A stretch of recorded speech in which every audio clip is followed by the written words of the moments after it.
Muchas gracias. Gracias a todas y todos quienes están acá. De verdad es muy bonito estar en una actividad presencial de esta calaña tan importante como el Encuentro Nacional de Ingeniería Matemática. Tremenda organización. Yo no sé hace cuántos meses ya me pidieron esta charla y ya hasta compramos un pasaje en avión pensando como que sea después del ENIM. Así que, bueno, ojalá es que valga la pena y que ustedes sientan que valió la pena que yo estuviera acá hoy día. Entonces, yo, como bien me presentaron, pertenezco a la Universidad de Chile, a la Iniciativa de Datos e Inteligencia Artificial. Además, estoy en el Centro de Modelamiento Matemático de la Universidad de Chile y en el eHealth, que tiene son 3 universidades, la Católica, la Chile y la Universidad de Valpo, pero como los headquarters, que se llaman, como donde está bien instalado, es la Universidad Católica, y voy a tratar de mostrarles algunas cosas de eso también. Entonces, yo me tomé muy en serio el lema y van a darse cuenta que mi carrera es bien interdisciplinaria. Y más encima no estudié matemática de pregrado, así que ojalá que nadie se pare y se vaya. Estudié física, ¿ya? Oh, no, bien física. Es como una matemática más light, ¿no? Entonces, necesito saber, si me pueden levantar la mano, ¿cuántos de ustedes sienten que quisieran hacer como matemática o la ciencia que estudien, pero con algo más, así como no tan puro, sino que un poquito aplicado, un poquito como con epidemiología, con medicina, con clima? Ya, bacán. ¿Se imaginan? Así como, ¿dónde está mi teorema? A eso vine. Así, ¿no? Ya. Y entonces, miren, esa es la carrera académica, como para que vean cuánta vuelta he tenido. Primero estudié física, y después me fui a hacer un doctorado en matemática aplicada, pero todos sabemos que matemática aplicada puede ser cualquier cosa, ¿cierto? Bueno, estudié biofísica en Cambridge, estudiaba bacterias, y les voy a decir un poco de qué era lo que hacía. Pero vamos a empezar con las declaraciones. Tuve como un momento, primero, antes de eso, yo quería estudiar medicina, hasta segundo medio, pero literal, o sea, les estoy diciendo que yo me disfrazaba de médico cuando chica, era pobre y era estudiosa, o sea, ¿qué más vayas a hacer con tu vida que estudiar medicina? Yo encontraba. Mi mamá di la prueba de la PSU, así de joven soy, di la PSU y mi mamá hasta el último día me decía, ¿segura que no querís medicina? Si después hacís matemática después, como estudia medicina. Y nada, pues entré a la escuela de ingeniería, estudié plan común y estudié física. Pero en el fondo, igual es como bonito porque yo reconozco ese bicho de la medicina hoy en mi vida. Pero era como que simplemente me pasó que tuve una súper buena profe en el colegio, estudié en el Carmela Carvajal, y mi profe de física hacía clase en la USACH también. Entonces era como, imagínense, no sé ustedes cómo fueron sus colegios, quizás vinieron a un colegio como súper bueno, quizás no, pero que una profe haga clase en una universidad es como, guau. Entonces yo estudiaba con el Serway, no sé si ustedes son todos matemáticos, pero quizás, pero en fin, es un libro bueno, ¿ya? Entonces esperen, ¿cuántos de ustedes no estudian matemáticas? Nadie, ya, bacán. Entonces voy a seguir con los chistes de ustedes que no estudian, que estudian matemáticas. En fin. Entonces, a mí me pasó que van a darse cuenta que hay como mucha pasión en todo esto, ¿ya? Entonces, como que yo en el fondo me enamoré demasiado de la física en un momento, como que estudiaba así como las leyes de Maxwell, estudiaba la historia de Maxwell, así estudiaba la historia de Poincaré, no sé, como que todas las historias como que todo me llegaba al corazón. Obviamente echaba de menos todas las mujeres que faltaban en esa historia, pero igual le decía como, ¿sabéis que la física es una cosa súper, súper bonita? Entonces al final, nada, me fui, estudié física. Y fue un amor que duró harto años, estamos hablando de los 15 años hasta los 25 años, yo diría. Enamorada, así, en una relación estable con la física. Bueno, ni tan estable porque hacía biofísica en algún momento. Yo me acuerdo que cuando entré al magíster en física con Rodrigo Soto en la Chile, él me dice, mira, tengo 2 problemas. Uno, de una esfera que cae en un líquido, y otro de una bacteria que nada. Y yo así, ¿la bacteria? O sea, como que yo sentía que era como que me daban ganas como hasta de reírme de la pregunta, así, ¿de verdad te voy a decir la esfera? Así como, ¿quién te dice la esfera? ¿Ya?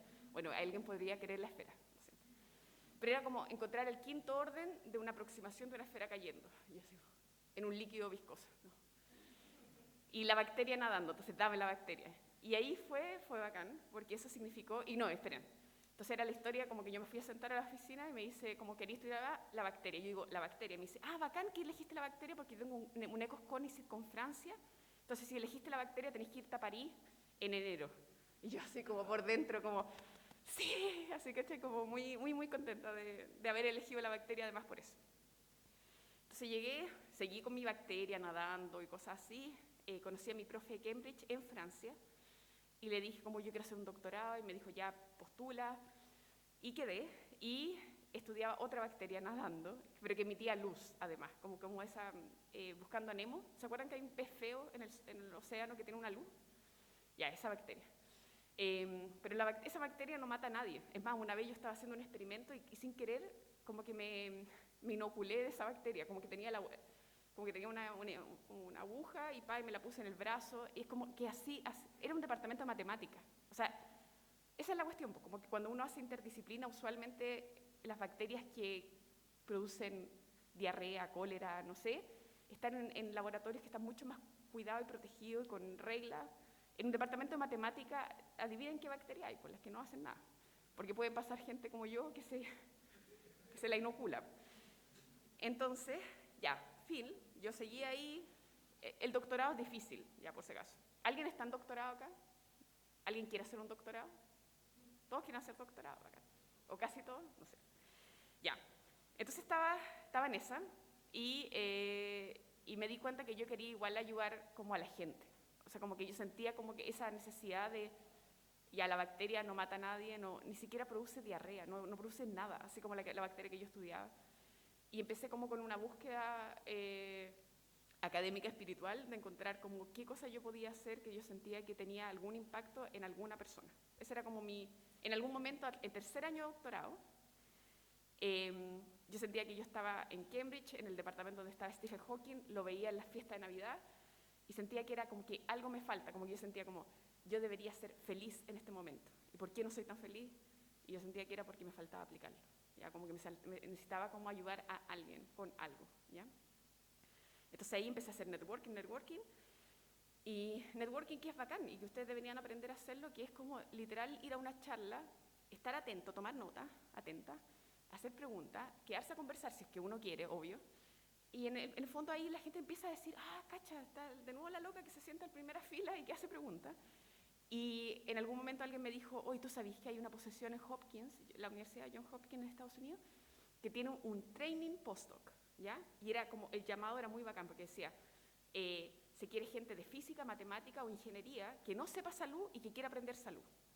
Y yo así como, así. Y di la charla y me gané una beca, y era una beca súper bacán, porque además que me pagaban todo, o sea, me pagaban computadores, viajes, toda la cuestión, plata. Además, me dejaban tomar cursos de manera formal. Y eso en Estados Unidos es muy caro, ya, Estados Unidos. Entonces, como que tomar epidemiología formalmente, bioestadística formalmente, todo eran como $300, $500, así era como mucha plata.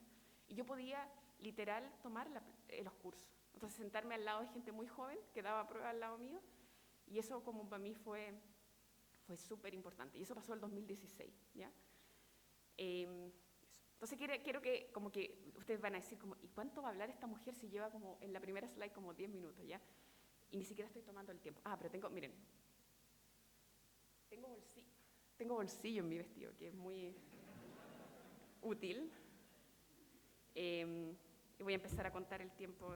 ¿Alguien me puede decir cómo te faltan 5? Ustedes me van a decir, ya, bacán.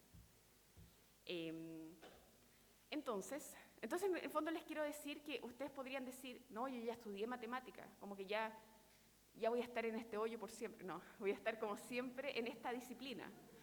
Y no, o sea, es más, están en un súper buen lugar, yo encuentro, porque no quise decir hoyo en una manera, quise ser chistosa. A veces cuando trato de ser tan chistosa me paso, ¿ya? Encuentro que es demasiado bacán estudiar matemática. Yo por mucho tiempo sentí que si yo hubiera sido más inteligente hubiera estudiado matemática. Así que, nada, pura admiración aquí. Pero en el fondo, como que uno puede pensar como, no, yo ya hice un doctorado en algo, ya me muero en esa disciplina. Y hay gente, igual, hay personas que, obviamente uno evoluciona, si no puede estudiar la misma cuestión toda la vida, pero que se queda más o menos ahí. Pero hay gente que se mueve, y se mueve harto, ¿ya? Y eso tiene un costo, ¿ya? No es gratis, nada en la vida es gratis. Pero en fondo yo hice un postdoctorado en salud pública, me volví a Chile el 2017, estuve un año en la Escuela de Salud Pública, y luego me faltaba la matemática de vuelta, o la física, o la ingeniería, o lo que fuera. Sentía que estaba en la Facultad de Medicina allá en el Campus Norte, y echaba tanto de menos estar hablando con gente que programara, o que hiciera matemática, o que hiciera modelamiento. Entonces ahí de nuevo, imagínense, como me escapé y quería volver, así como alguien que vuelve a casa así arrepentida, no arrepentida, pero igual era como, porfa, ¿puedo volver un poco? Y ahí entré en una posición compartida, como por 4 años o 3, en el Centro de Modelamiento Matemático. Tenía media jornada y media jornada en la Facultad de Medicina en el Centro de Informática Médica. Y luego, el 2021, asumí el cargo de profesor asistente en la Escuela de Ingeniería. ¿Ya? Esa es la historia. Entonces, ese es el tipo de cosas que yo hacía. Este es mi primer paper, que es de una transición en medios granulares. Medios granulares son pelotitas vibrando. Y yo lo que hacía era meter una pelotita a la vez, como en un vibrador, y había un péndulo, y el péndulo medía como la presión que ejercían esas pelotitas, donde como entre más deflexión, más presión, y uno podía construir una curva. ¿Ya? Por si acaso esta presentación se la pueden pedir a la gente de la NIM, ellos ya la tienen, ustedes la pueden tener, están todos los links si quieren mirar algo. En fin, yo 2 veces estuve en la universidad 24 horas midiendo. Y yo iba en tercer año en ese tiempo. Entonces, igual ahí hay como un hint. Si les gusta la investigación, háganla tan pronto como puedan. Y háganla tan seria como puedan. Yo sé que en general hay cursos, hay exámenes, o sea, como que uno no está tan libre, pero igual yo creo que es importante, si están en pregrado y quieren hacer algo, comprométanse con un épsilon, así como, puedo hacer esta cosa, pero esa cosa háganla, ¿ya? Entonces, en fin, mi primer paper fue a los 22 años, en una revista súper buena que nunca he publicado tan bien como en esa revista. O sea, el impact factor de ese paper es el más alto de mi carrera, así que como que todo lo que siguió fue un poco más bajo. Pero en fin, pero y ahí el apoyo, o sea, eso es lo bacán de la investigación, que en el fondo no era mi paper, era el paper del grupo que lideraba Nicolás Mujica en física, y que él como que tuvo la generosidad de agarrar a esta alumna de pregrado, entrenarla y permitirle publicar. Así que, de nuevo, eternamente agradecida a Nicolás Mujica. Entonces, después, estos son mis papers del magíster, que tienen que ver todo con bacterias nadando. Hay de nuevo un pequeño quiebre que yo pude haber seguido en física granular. Y sentí que quería aprender mecánica estadística y fluidos, como que, no sé, los físicos como que aman estos libros, los Landau. Entonces estaba el Landau de fluidos, que era el más gordo. Entonces yo como que es el que quiero estudiar, no sé. Entonces tuve un magíster, como les decía, que fui a Francia y lo pasé muy bien. Tuve mucha suerte, o sea, como la forma en que Rodrigo Soto dirigió toda la cuestión. Publiqué 3 papers en mi magíster. Y eso es súper raro. Imagínense, como para ponerlo en perspectiva, publiqué 1 en el doctorado y 3 en el magíster. Es como ridículo la proporción. Pero igual hice un magíster súper largo, de 3 años. Y estudiaba una bacteria nadando y bueno, ahí está el paper. Y luego entré a Cambridge, a un grupo muy grande.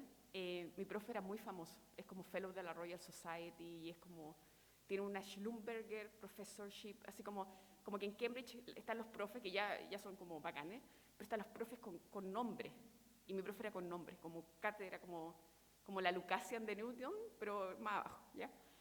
Entonces, era un grupo demasiado grande. Yo venía de un ambiente muy protegido de Chile, donde yo sentía como que era muy la estrella de mi magíster, porque publicaba y iba a Francia y todo así, todo como fancy. Entonces, como que, ¿han escuchado ese dicho como cola de ratón? No, ¿cómo es? ¿Cabeza de ratón o cola de león? ¿No? ¿O es muy viejo? Pero es como, ¿qué preferís ser? ¿Cachai? Como la cabeza del ratón o la cola del león. Y yo sentí que yo a Cambridge llegué hecha así una cabeza de ratón, así como que yo sentía que yo era como, yo vengo con 4 papers en el cuerpo, así como a doctorarme, y allá sentía que todo el mundo era como súper inteligente y que además mi profe tenía 0 tiempo para mí, pero 0. O sea, yo hablaba con él como 2 veces al año, así, cuando estaba calentando el té para tomar té.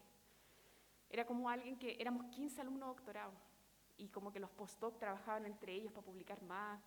Entonces fue una situación súper dura, yo encuentro. Bueno, entonces como que quiero que sepan que esas cosas pasan igual. Y a veces digo como, ¿no habrá sido mejor irme a un grupo más chico donde me hubieran querido más? O como a una universidad menos elegante, pero que donde el PI o el profe hubiera tenido más tiempo para guiar mi tesis. Entonces, bueno, hay cosas, como que todo tiene un lado bueno. El lado bueno es que yo creo que mis papers de cuando era más chica eran muy de mi profe, era muy de Rodrigo, Nicolás, que eran los que guiaban la cuestión, me escribían el paper, yo mandaba mi figura y me la publicaban.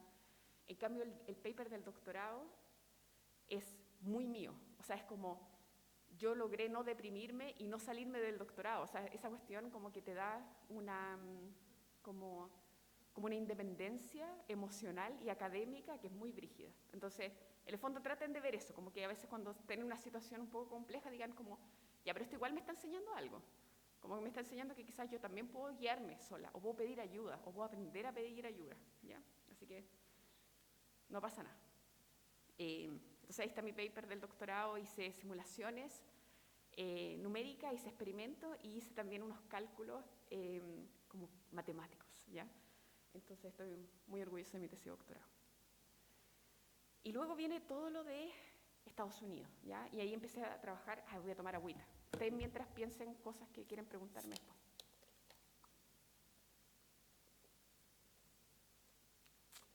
¿Cuánto me queda?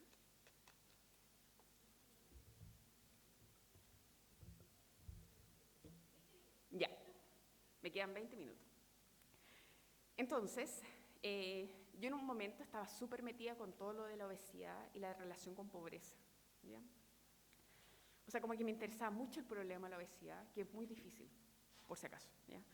Porque en el fondo no es como un modelamiento matemático lineal de como lo que yo me meto en la boca y cómo mi peso va cambiando, eso es un problema muy difícil, ¿ya?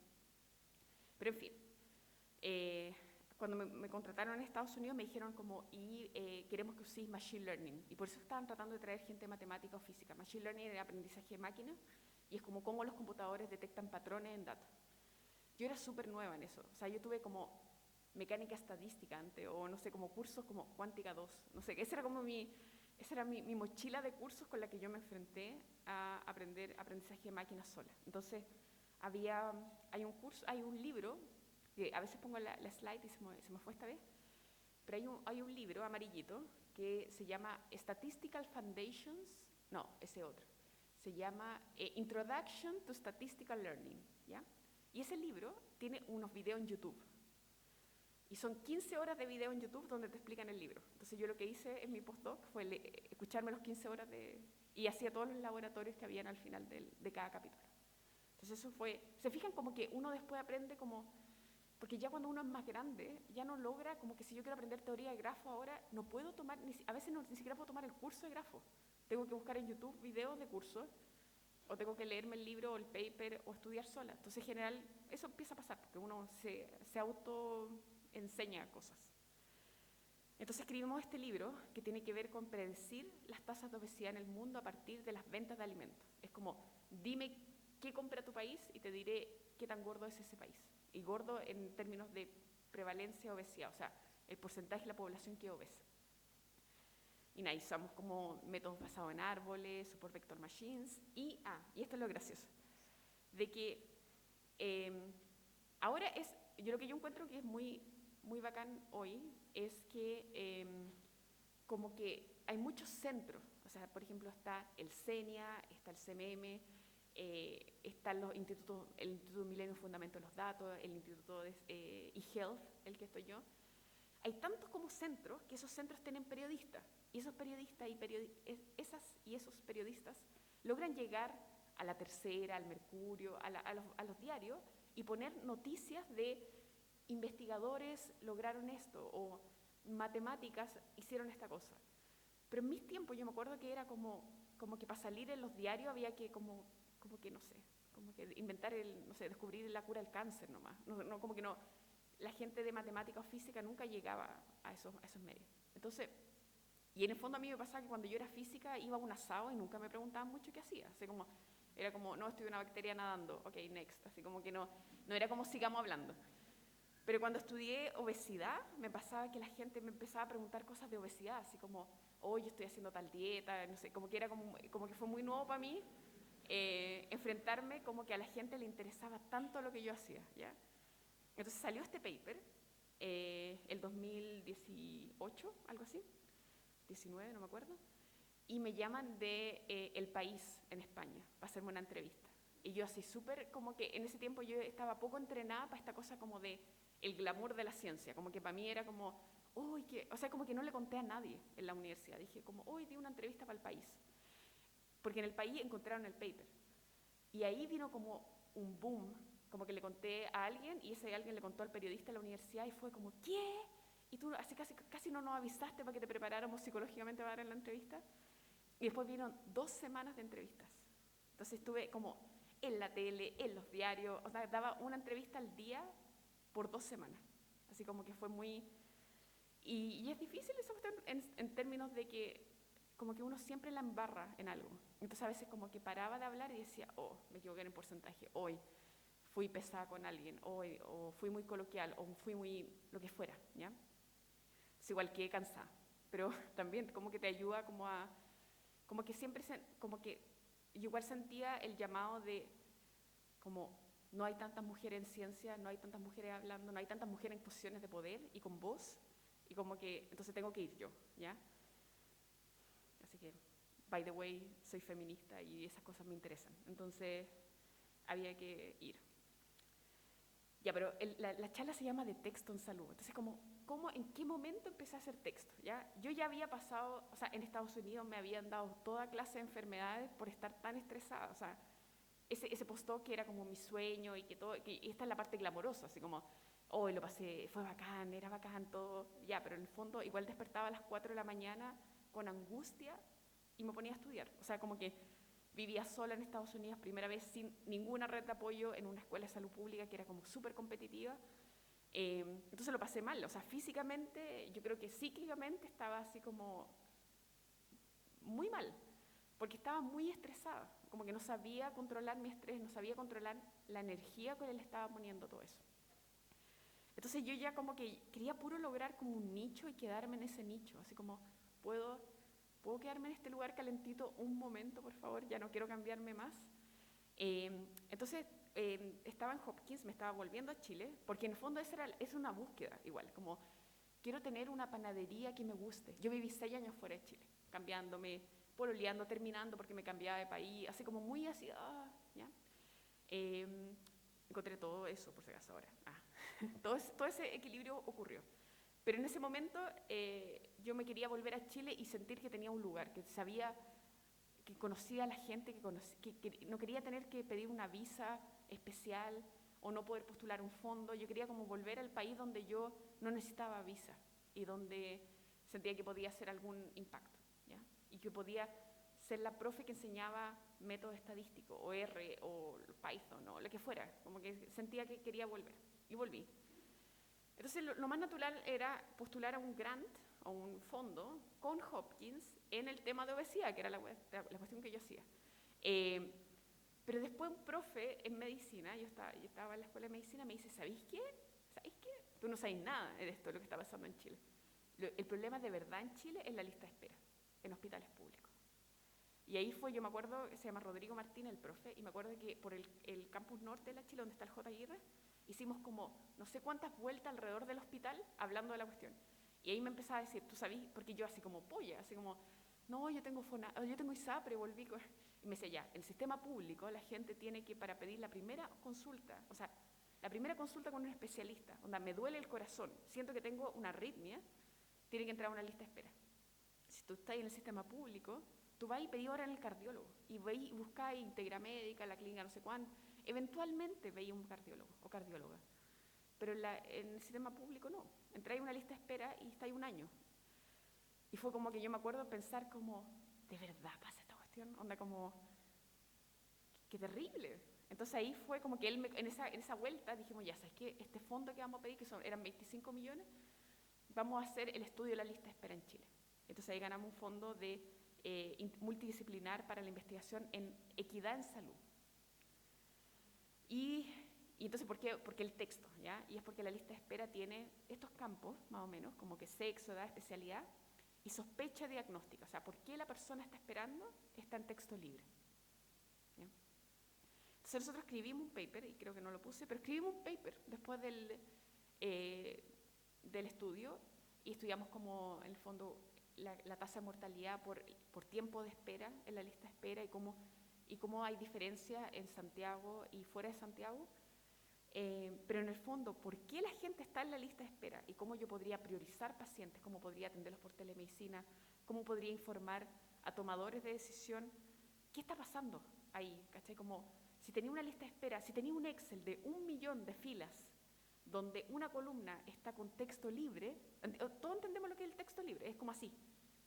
Texto estructurado es poner como masculino, femenino. Es un texto estructurado, que en realidad es como una clase nomás. Pero libre es que uno literalmente como que escribe libremente, es como los humanos escribimos. El problema es que piensen en un Excel, literal. Si ustedes tienen la columna de edad del paciente, y son puros números, y supongamos que no están mal puestos, hacer un resumen de esa columna es muy fácil. El Excel te la hace. Uno le puede poner promedio, media, mediana, lo que quieran. Un grafiquito, todo.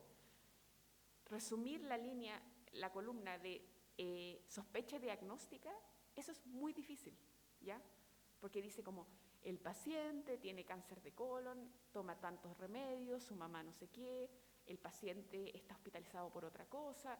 O sea, esa columna, tratar de detectar qué es lo clave en esa columna y qué especialidad, o sea, y qué consulta como qué problema tiene, eso es muy difícil, ¿ya? Entonces, yo estuve como 1 año trabajando en la lista de espera, haciéndole el quite a ese campo, ¿ya? Porque era como, yo ya me cambié de la física a la salud pública, ya me metí en machine learning, ya como, ¿qué más queréis de mi vida? ¿Cachai? Pero era como que yo sentía que era como, claramente, ahí estaba. No sé si le ha pasado, como que uno que trata de hacerle el quito de algo, pero sabe que eso es. Y es como, no, es que es muy difícil. Entonces ahí yo dije, no, pero menos mal que tuve a quien fuera mi primer tesista de magíster que se metió en este tema.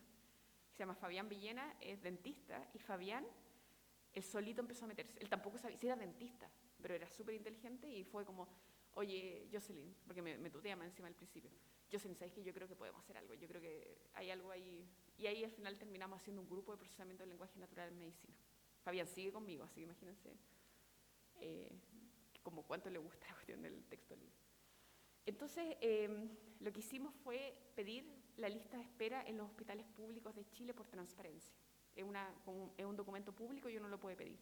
Y de esa manera logré 5 millones de interconsultas que están en azul, las regiones donde sí nos mandaron datos. Así que si ustedes pertenecen a las que no tienen datos, vayan y reclamen. Y gracias a eso hemos escrito 6 artículos con estos datos de la lista de espera.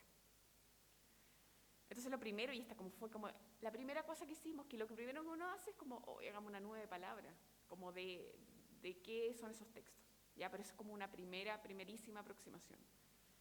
Y además la otra cosa que hicimos fue esta cosa que es súper bonita, que se llaman word embeddings, o, bueno, la traducción de embedding es como incrustación, ¿ya? Yo creo que no les va a hablar de esto Cristóbal, pero es algo que hago con Cristóbal Guzmán, que va a tener la charla en el ENIM el viernes, pero que tiene que ver con toda esta idea de las palabras viven en el tamaño del vocabulario, viven en un espacio muy grande, 10.000 dimensiones, ¿ya? Entonces lo que hacen los embedding es pasar esto, o sea, como por eso se llama incrustación o embeber en una dimensión más chica. Entonces yo paso las palabras que son cada una en su dimensión a 300 dimensiones. Entonces hago una reducción como muy drástica de la dimensión. Y en esa pequeña dimensión, lo que yo pido, y eso es pura red neuronales, como cómo se logra, bueno, hay otra forma de hacerlo, hay otra forma de hacerlo. Como nosotros lo hacemos con redes neuronales, es que le pedimos que las palabras que comparten contexto tengan vectores similares, ¿ya? Es como, por ejemplo, matemática y álgebra, o álgebra y cálculo, deberían tener, no son vectores iguales, pero son vectores parecidos. Pero álgebra y durazno debería ser un vector más o menos distinto, ¿ya? Entonces, esa idea, y aquí viene como, menos mal que voy a decir algo de matemática, eso es lo bonito de texto, espero que todos estemos enamorados a esta altura del texto libre, es que uno puede chequear cuán similares son palabras calculando el coseno del ángulo entre los vectores, ¿ya? Como que vectores similares tienen contextos similares, entonces si tengo un vector y tengo otro, yo puedo calcular el coseno del ángulo. Y en el fondo, entre más chico ese coseno, entre más grande el coseno, es más chico el ángulo. Y quiere decir que los vectores están más alineados. ¿Ya? Eso. Entonces ahí hay un problema matemático bonito como en esta cuestión del embedding y ver qué cosa uno puede hacer a más baja dimensión. Porque a dimensión muy alta todo empieza, o sea, es muy difícil trabajar a 10.000 dimensiones. Está la maldición de la dimensionalidad y otros problemas en ciencia de datos. Entonces uno trabaja en un espacio más pequeñito. Y esto como que no se alcanza a ver, pero de lo bueno que es como que entrenamos estos modelos. Esto lo hicimos con Word2Vec, que es una cosa que inventó Google hace unos años, y que uno le pasa todo el texto y te entrega vectores. O sea, cada palabra en el vocabulario, cada palabra que aparece en algún momento en el texto, después de esto, que dura poco. Literal, yo a veces hago esto en clase, ¿ya? Te entrega un vector para cada palabra. Entonces, cuando uno la grafica en 2 dimensiones, haciendo otro embedding, que se llama t-SNE, en el fondo yo tengo 300 dimensiones y las quiero proyectar en 2 dimensiones. Entonces, de nuevo hago como un wrap, así como que tengo que pasar todo a menos dimensiones. Se fijan que aquí dice dientes, y acá no sé si saben, pero los dentistas le dicen pieza a los dientes. Entonces lo que acá dice PZAS y piezas. O sea, está la traducción, está la abreviación de piezas y la forma más larga. Y acá, que no se ve nada, está muy muy junto, PZA, pieza y diente. O sea, las 3 cosas que son lo mismo están en el mismo lugar. ¿Ya? Increíble, ¿no? O sea, como que el computador se dé cuenta que a veces los dentistas usan pieza, diente o PZA para abreviarlo, y que el computador se dé cuenta y diga, ¿sabes que estos vectores son súper parecidos? ¿Ya? Y parte de la tesis de Fabián fue clasificar pacientes en GES y no GES. GES son las garantías explícitas de salud, y salió un reportaje en La Tercera en el momento que estaban como definiendo la tesis de Fabián, y dijeron que la Superintendencia de Salud creía que había 15% de los pacientes estaban en la lista de espera incorrecta. O sea, que estaban cubiertos por el GES y estaban en la no GES. Entonces su tesis fue de eso, como usar los vectores que habíamos logrado en esta etapa y meterlo en un modelo de Machine Learning o aprendizaje de máquina, como Random Forest, imagínense así. Donde estaba el texto, la edad del paciente como una última componente, y uno lo mete a un algoritmo usando datos históricos, y entonces teníamos un detector. No era esto es súper importante, no es que uno vaya a sacar gente de la lista de espera porque el algoritmo me dijo que no era. Lo que uno hace es avisarle al humano o humana que está tomando la decisión que puede ser que se haya equivocado. ¿Ya? Eso se llama soporte a la decisión clínica. Y eso yo creo que es la forma más ética de usar como estas cosas en salud. ¿Ya? Bueno, tengo una slide de eso, pero en fin. Entonces, este proyecto lo piloteamos 7 meses en el Hospital Sotero del Río, y escribimos un paper. Entonces, imagínense, como que espero que cachen que estoy como llegando a mi objetivo, que es como, no es como impactar o salvar vidas, no quiero ser tan como pretenciosa, pero igual es muy bacán que el sistema que inventaste está piloteado en un hospital público, ¿ya? Y era muy bacán ir al Sótero y hablar con la enfermera que estaba usando el modelo y cosas así, más allá del paper. Y lo gracioso es que este tipo de modelos, que es como, dada un texto, identifico a dónde pertenecen, nosotros ahora tenemos un Corfo que detecta reclamos de la Comisión del Mercado Financiero y ve si pertenece a seguros o a bancos. ¿Se fijan que es la misma cuestión? Es como, da un texto, lo mando para un carril o para otro. Y este es el mismo equipo, el mismo Fabián Villena, que es dentista, está en el Corfo. Entonces ahora viene la parte como ya más profunda de lo que hemos hecho como grupo. Yo diría que el 2019, y esto fue casi todo hecho en pandemia, como casi todo lo que hemos hecho últimamente, que es el corpus de la lista de espera. Espera, voy a tomar agüita. ¿Cuánto venía?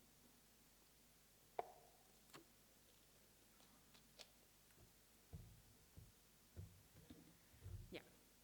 Entonces, corpus significa, viene del latín y significa cuerpo de texto, ¿ya? Entonces, un cuerpo de texto anotado es esto, ¿ya? Que alguien con conocimiento clínico, además, vaya entrenando a un computador diciéndole, acá está la enfermedad, acá está la parte del cuerpo, acá está el medicamento. Entonces, esto tiene que ver con lo que les decía al principio, como que si uno tiene un Excel de 1 millón de filas, en realidad lo que a mí me interesa es detectar la enfermedad que se está consultando, porque así yo puedo informar y decir, ¿sabéis que en este consultorio, en oftalmología, casi todo es catarata? Bueno, catarata es GES, pero en el fondo, en este lugar, o en Puerto Montt, ¿sabéis que hay un déficit de personas que quieran ver psoriasis? Porque esa es la enfermedad, o sea, como que en dermatología la mitad es sospecha de psoriasis, por ejemplo. Entonces, esa idea de poder detectar dentro de todas las palabras que hay, cuál es la clave y poder como nombrarla, y además uno puede hacer algo incluso mejor, que es después codificarla y tomar un diccionario internacional de enfermedades y no solamente decir es psoriasis, sino que decir es C1.32. Y cuando uno ya le pone un código a algo, ahí el Excel se vuelve mucho más fácil de trabajar. Ahí sí que yo puedo hacer como un histograma de enfermedades. ¿Se dan cuenta que empieza a ser como mucho más ordenado y que eventualmente yo podría tener un dashboard donde yo cliqué una región, cliqué una especialidad médica y me diga, este es como el histograma de las enfermedades para esa especialidad en esa región, ¿ya? Y esos son los tiempos de espera para esa especialidad. Entonces, como les decía, esto partió, en algún momento el grupo éramos 2, Fabián y yo. Aquí empezó Fabián, yo y Pablo, ¿ya? Pablo ahora es mi postdoc. Pero en el fondo era como, empecemos a anotar, y empezamos a anotar con estudiantes de pregrado de medicina. Ahí está la importancia del pregrado, ¿se fijan? Con estudiantes de medicina teníamos 3 estudiantes, empezamos a anotar cosas. Y llegó a ser lo que es hoy el primer corpus chileno clínico anotado y abierto a la comunidad, ¿ya? Fueron 2 años de pega, 2. ¿Ya? No sé cuánto, o sea, en algún momento yo me gané un fondo de la Vicerrectoría de la Universidad de Chile, todo se fue para el corpus. Después me gané el Fondesit, casi todo se va para el corpus. O sea, como que es literal el hijo que aún no tengo, pero el hijo corpus, porque es mucha pega, y es mucha pega de mucha gente por mucho tiempo, ¿ya? Yo a veces me puedo enojar con Pablo, mi postdoc, pero igual después me acuerdo que Pablo fue el que estuvo 2 años juntándose todas las semanas con los etiquetadores y tratando de que esto saliera, ¿ya? Porque al principio cuando había menos gente tenía que estar yo también. Entonces, imagínense yo física etiquetando. Entonces lo que hacía era como que yo me sabía como ya las partes del cuerpo, ya así. Pero habían cosas que, hallazgo clínico, esa no me la sabía nunca. Entonces, no quiero decir que el cuerpo está tan mal hecho, sino que quiero decir que al principio teníamos que detectar cuánto nos demorábamos y cuán difícil era. Entonces yo era de las que etiquetaba también. Después era yo de las que revisaba la etiquetación, o sea, como que me juntaba en el Zoom. Y después eventualmente logré salir de esos viernes a las 2 de la tarde, ¿ya? Porque era toda la semana, por 2 años de tu vida. En fin. Entonces ahí hay un ejemplo de etiquetado, se fijan que hay partes del cuerpo, hay abreviaciones, hay un montón de cosas. Por ejemplo, SINMAC significa sin método anticonceptivo. Entonces es una abreviación, es un hallazgo clínico y está negado, por eso tiene un puntito rojo. Hay resultados de exámenes, o sea, esto es una nota real de la lista de espera, ¿ya? Y ahí como que se conecta un poco con lo que hago con Cristóbal, que es que hoy logramos que por ley de transparencia nos dieran todas estas notas reales. Pero hay lugares en el mundo, por ejemplo Europa, donde esto es imposible, donde la gente no te puede dar por transparencia, porque no existe la transparencia, pero además porque hay una protección de los datos clínicos mucho más fuerte. Entonces lo que tratamos de hacer con Cristóbal es cómo yo puedo aprender de notas reales y crear un corpus sintético, o sea, crear como notas que no pertenecen a ningún paciente, pero que tienen todas las propiedades para poder hacer investigación. Entonces, en fin, ese es el corpus, y tiene todas estas entidades, como les decía, ustedes pueden tener acceso a esta presentación si quieren. Hay entidades anidadas más encima, que es como cuando yo tengo, por ejemplo, izquierdo dentro de una entidad más larga, que además son 2 cosas. Aquí se empieza a volver una tesis de ciencia de la computación, ¿ya? Y esta es la tesis, de hecho, de Matías Rojas, que hoy ingeniero en mi grupo, pero esa fue la tesis de Matías que codirigimos con Felipe Bravo. Es como cómo las máquinas aprenden a detectar dónde se menciona una parte del cuerpo ¿Y qué pasa si esa parte del cuerpo, además, es parte de una entidad más larga que es una enfermedad? Es un problema difícil, se llama reconocimiento de entidades nombradas anidadas, y eso como, en el fondo, muchos de los papers últimos que hemos sacado son como entidad anidada, como, y lo hace bien igual. O sea, en abreviaciones con 95% de precisión detecta donde hay una abreviación, 94%. Que los humanos también. O sea, yo a veces no sé qué es una abreviación, no sé qué significa, pero sé que es una abreviación porque es como TPL. ¿Qué palabra es? No, es una abreviación. Pero enfermedades, que es de verdad así como cáncer de colon, psoriasis, cosas así como mucho más palabritas, más largo, a veces de más de una palabra, con precisión de 82%. Eso es súper bueno, ¿ya? Que el computador aprenda a que ahí hay una enfermedad y la detecte, eso es súper. Espero que encuentren que es bacán, ¿sí? Esto es inteligencia artificial, señores y señoras, y señoritas, y señores. No, bueno, no hay un no binario para señores. Bueno, terminan ella. Entonces, como les decía, eso es lo que hacemos fuertemente en el grupo, que es el reconocimiento automático de enfermedades. Y logramos hacer un proyecto aplicado con la Fundación Arturo López Pérez, que detectamos 2 entidades, el tipo de cáncer y dónde estaba alojado. Y eso es una plataforma que hoy está abierta a la comunidad. La FALP no es sin fines de lucro, así que está abierto para todo el mundo. Y escribí un libro, escribimos, la verdad, pero bueno, yo soy la primera autora.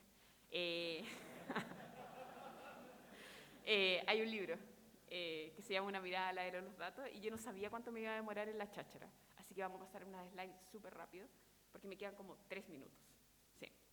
Entonces, en el fondo, lo único que quería decirles es que ustedes dicen como, ¿y dónde está la matemática? Bueno, ahí está la matemática.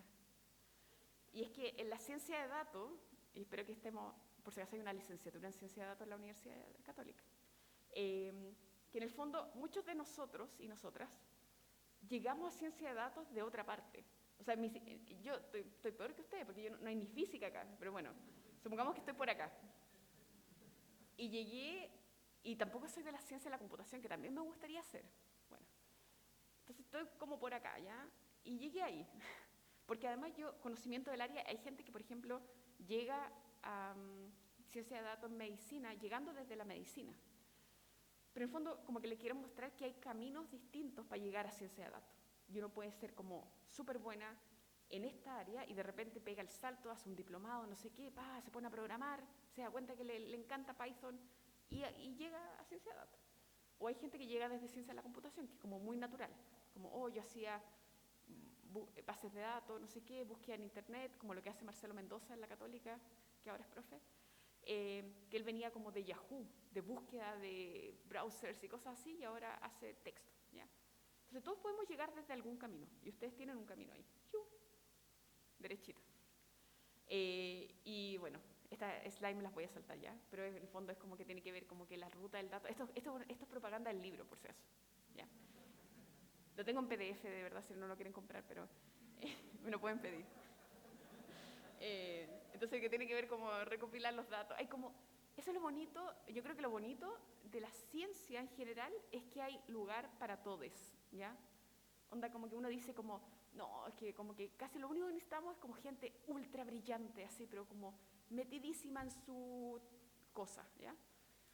Pero en realidad hay como que el camino requiere caleta de cosas, ¿ya? Incluida la visualización y la interpretación, o sea, como que ser bueno acá también es súper útil, porque en el fondo si mi paper y mi cosita tiene un impacto en la sociedad, pero yo no sé cómo decirlo o cómo pasárselo a alguien para que tome una decisión con esa información, igual es un camino que se está perdiendo.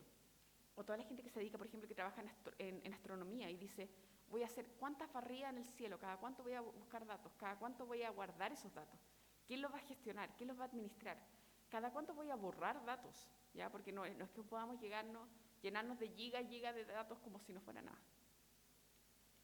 Bueno, hay muchos datos y solo quería contarles que entonces medicina, la inteligencia artificial son como tres patitas. Es la robótica, la visión computacional y el procesamiento del lenguaje natural. Es como el texto, el audio y el movimiento, ¿ya? Entonces en medicina uno puede ver como estas tres cosas. Yo hasta ahora he trabajado en procesamiento del lenguaje natural, pero en visión computacional y lenguaje natural hay como una intersección, que es como cómo yo puedo generar reportes a partir de imágenes, ¿ya? O cómo puedo, a partir de los reportes y las imágenes que ya están, entrenar computadores para que puedan detectar patologías en imágenes médicas, ¿ya? Y eso es lo que hacemos en el eHealth, cuya directora es Claudia Prieto, que está en el comité científico del ENIM, ¿ya? Así que muy entretenido. Y bueno, y hay Deep Learning, Machine Learning, lo siento, no alcancé a decir eso, que es bacán hablar de interpretabilidad, es como un tema en la ciencia, esto de nuevo está en el libro, y que tiene que ver como con que el aprendizaje profundo es en general con mejores métricas, pero que no tiene tanta interpretabilidad. Conclusiones. ¿Alcanzó a decir conclusiones? Ya. Menos coffee break, ¿ya? Ya miren, según mi, y esto de nuevo, o sea, yo estoy para adelante, puedo decir mis propias conclusiones, como que es como lo que a mí me parece que correr modelos no es tan difícil, ¿ya? Que algo que se aprende, sobre todo ahora los paquetes como scikit-learn, no sé, como que te lo hacen todo casi, ¿ya? Pero lo complejo es a veces lograr datos de entrenamiento. Primero, a veces lo complejo es entender si se requiere aprendizaje de máquina o estadística, ¿ya? O es otra cosa, o es modelamiento matemático. No todo es inteligencia artificial, ¿ya? Aunque venda la palabra, no todo lo es. Esto es complejo a veces encontrar como estos datos anotados, por ejemplo. Esto que yo les decía y les lloraba la carta que me había demorado 2 años, era porque había que hacerlo muy bien, ¿ya? Y eso a veces cuando no hay datos y generar los recursos lingüísticos, eso es caro, lento, todo, ¿ya? Pero además, por ejemplo, detectar sesgos. Eso hay un libro que se llama Real IA, como en el mundo real, y hablan de cómo, en el fondo, la tarjeta de Apple Card, que era como una tarjeta de crédito de Apple, sistemáticamente le daba menos crédito a las mujeres. Pero así como literal, o sea, como 2 personas iguales, a la mujer le daba así como una tasa de interés como mucho peor. Y era porque la habían entrenado con datos sesgados. Y además los algoritmos tienden a amplificar esos datos. Entonces ahí de nuevo hay todo un tema, yo diría como así como que si ustedes me preguntaran, Jocelyn, ¿qué se viene en el futuro? Como que me encanta el tema de sesgo, fairness, como soy equitativo con los algoritmos y cómo puedo corregir. Porque una cosa es decir, hay problemas, pero otra es como decir, y así se corrigen, ¿ya? Claramente no estoy en esa etapa, pero como que algo que quiero estudiar. Además, el uso de IA tiene implicancia ética. No es como que nosotros seamos así como, uy, yo puse mi algoritmo y no sé qué está haciendo, ¿ya? Creo que el Tesla, estos autos que se manejan solos, como 1 segundo antes de la colisión, el auto deja de ser autómato, y ahí le pasa el control a la persona que chocó, ¿ya? Entonces, igual es como, al menos cuestionable, ¿ya? Entonces, en el fondo, yo trato de hacer esto que se llama soporte a la decisión clínica, pero para la gente que es... ¿Cuántos son de la UC acá? Ya, no son tantos. Bueno, el IMC acaba de contratar en vacante compartida con el Instituto de Ética Aplicada a Gabriela Arriagada, que está acá, y ella va a dar un curso que se llama Desafíos Éticos Actuales, y va a hablar de IA y ética, ¿ya? Así que para la gente que la UC que todavía puede tomar este curso, yo lo tomaría. Es más, yo espero tomarlo este otro año. Y el otro curso que quiero tomar es este, que es de Freddy, que es un lingüista de la Católica, y que Freddy está en mi grupo desde este año, y va a hablar, por ejemplo, del lenguaje inclusivo, ¿ya? Así que también recomendadísimo. Y las últimas conclusiones, yo espero que yo creo que ya les di esa impresión, de que a veces cuesta encontrar lo que uno realmente quiere. Yo creo que a veces como que esa decisión de los 18 años, 17, cuando eligieron qué carrera estudiar, uno es chico o chica en esa época, ¿ya?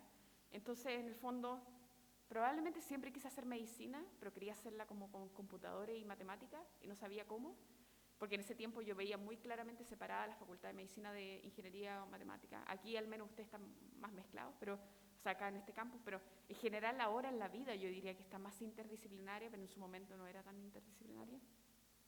Yo creo que lo único constante en mi carrera, como ya desde los 22 años quizás, es que me gusta la interdisciplina. Es como el amor que he tenido como, lo único que no ha cambiado casi, que es que la interdisciplina encuentro que está súper bien, ¿ya? Y si alguien sufre de síndrome del impostor, yo también, creo que se ha ido alivianando igual, ¿ya? Como que yo me acuerdo cuando obtuve el doctorado, como que si el síndrome estaba acá, igual bajó, porque en el fondo nadie te quita tu doctorado, nunca más, ¿ya? Entonces por eso termina en la carrera, porque como que esa licenciatura en matemática o lo que sea es suya, nunca más se la van a quitar. Y hay hartas cosas que explorar en el futuro, así que espero que alguna vez, si volvemos a hablar en 10 años más, yo les pueda dar una charla de género en inteligencia artificial, de sesgo, de equidad, y esa es la última recomendación. Este es el mejor libro del mundo, mucho mejor que el mío. Tiene un podcast, yo amo tanto este libro que me lo compré en español y en inglés, y lo tengo en PDF, también me lo pueden pedir. Así que, muchas gracias.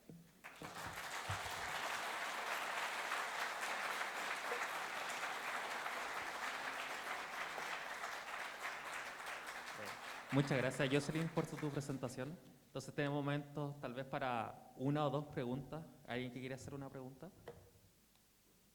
Aquí hay un micrófono y Francisca ya tiene otro micrófono. ¿Alguien quiere hacer alguna pregunta?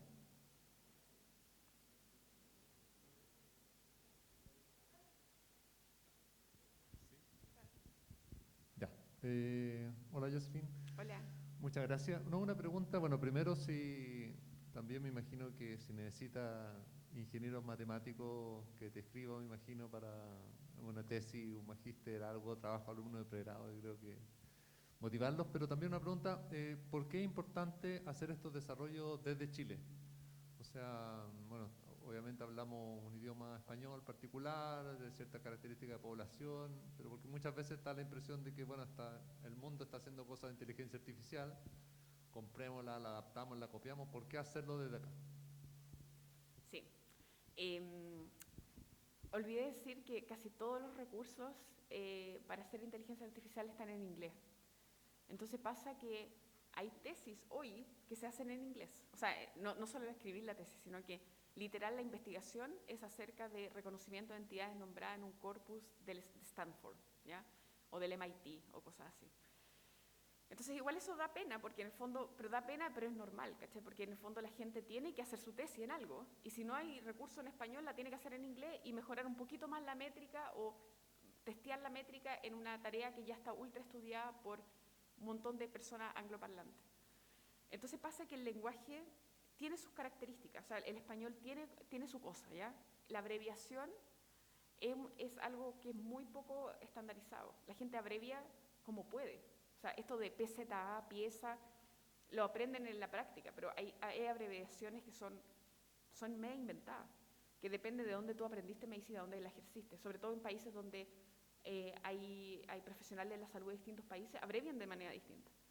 Entonces, en el fondo, yo diría que la abreviación no es no es lo más difícil, pero es de las cosas difíciles, porque había una empresa chilena que me decía, nosotros ya arreglamos el problema de esto del reconocimiento de entidades nombradas, lo que hacemos es agarrar el texto en español, lo traducimos al inglés con Google Translate y después usamos un modelo en inglés, y ahí detectamos la cuestión y después nos devolvemos. El problema es que toda la abreviación le salía mal, y además en el camino al inglés devolverse les traducía mal, porque por ejemplo decía cefalea, lo traducía como headache y se devolvía como dolor de cabeza. Que hay una distinción, pero en el fondo pasan ese tipo de cosas. Entonces, en el fondo, si no creamos recursos para el español nuestro, tampoco nos podemos comparar con gente como qué también funcionan los modelos de España o de Argentina en texto chileno. Porque hay unas pequeñas diferencias que podrían ser, o sea, vale la pena estudiarla al menos. Y hasta ahora no teníamos ni siquiera esas capacidades, como de estudiar qué tan distinto era el lenguaje clínico. ¿Sí? ¿Aló? Sí. Ya. Oye, te quería decir que era muy bacán tu presentación, me gustó tu trayectoria y la encontré muy inspiradora. Tan así que ahora le estaba hablando a una amiga que tiene que decir qué carrera escoger, que estuviese tranquila y le conté mucho de tu historia. Y también te quería hacer una pregunta sobre cómo fue tu experiencia al traspasar todo lo que tú conocías y aplicarlo en el hospital, cuando trabajaste con las enfermeras, por ejemplo, y todo ese proceso. Porque es como la aplicación de lo que ya estás aplicando, por así decirlo. Entonces, eso. ¿Como la aplicación como desde la física o como ya desde ciencia O de la sea, computación? principalmente cuando estabas con el problema de lo que es diagnósticos, habías comentado que habías trabajado de la mano con enfermeras en el hospital del Sí, Sotro. sí. ¿Cómo fue esa experiencia? Ah, bacán. Porque ellas Ya. están como, me imagino, bastante más alejadas de lo que tú estabas en ese momento. Entonces, ¿cómo fue ese proceso? Sí. No, eso. Gracias por la pregunta. Yo creo que si quieren consejo, nadie me lo ha pedido, pero es que hay que ser humilde en la vida. O sea, como que en el fondo, como que cuando uno llega, primero todos estudiamos, o si es que estudiamos en la universidad, estudiamos cosas distintas. Entonces, si uno va a hablar con alguien de medicina y empieza a hablarle como, no, las ecuaciones diferenciadas parciales que yo resuelvo, ¿no? Como que ¿para qué? ¿Cachai? Como que, no, hay como una relación que mide la tasa de cambio y nosotros tenemos coeficientes que lo encontramos. No sé, como que siempre hay una forma de hablarle a la persona en inglés es como middle ground, o sea, como cómo nos paramos en un espacio donde tú y yo entendamos que estamos hablando. Entonces eso es una, y yo lo aplico como para todo el mundo, aunque sea como el gerente de la clínica Las Condes o la TENS que hace el triage en la urgencia. Yo creo que para todo aplico lo mismo, ¿cachai? Como mira, lo que pasa es que el texto libre es difícil de analizar, entonces nosotros tenemos que anotarlo. Ya, eso es una cosa. Y lo otro es que también a veces en salud pasa que llega un grupo de ingenieros e ingenieras y les chanta una ficha clínica, que no tiene sentido para ellos a veces. Entonces lo que hicimos con Nuri, que es la enfermera en el hospital El Sotro, ella era como, a cada rato, o sea, como que íbamos cada 2 semanas al Sotro a mostrarle cómo iba la plataforma. Y les decíamos, ¿le hace sentido? ¿La puede usar ahora? ¿La puede probar usándola? ¿Le gusta? Hace casi como, ¿le hace sentido los colores? Como porque son alertas, ¿cachai? No es como que simplemente, ay, me gusta el morado, no. Es como, ¿le hace sentido que el rojo le avise, ¿cachai? Y que lo amarillo como un semáforo y cosas así? ¿O le hace sentido que le baje el Excel corregido? Sí, eso me ayudaría a caleta, ya. Entonces le bajamos el Excel. Sí, yo creo que eso es súper importante, como generar soluciones, y esa es la transdisciplina igual, que es como, no es como que yo vengo de mi área y me meto en la tuya y hacemos algo, sino que simplemente es como más allá de eso, es como juntos generamos una solución que hace sentido desde lo técnico, desde lo aplicado y desde el impacto que producen los pacientes. Aquí, por favor, que estamos un poquito cortito en el tiempo, entonces si quiere hacer una pregunta, tal vez se puedan acercar a Jocelyn Sí. después afuera de la charla. Entonces, un aplauso, por favor, a Jocelyn Donson por la charla.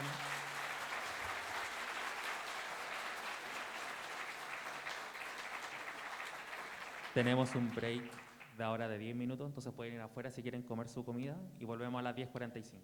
Sí, muchas gracias.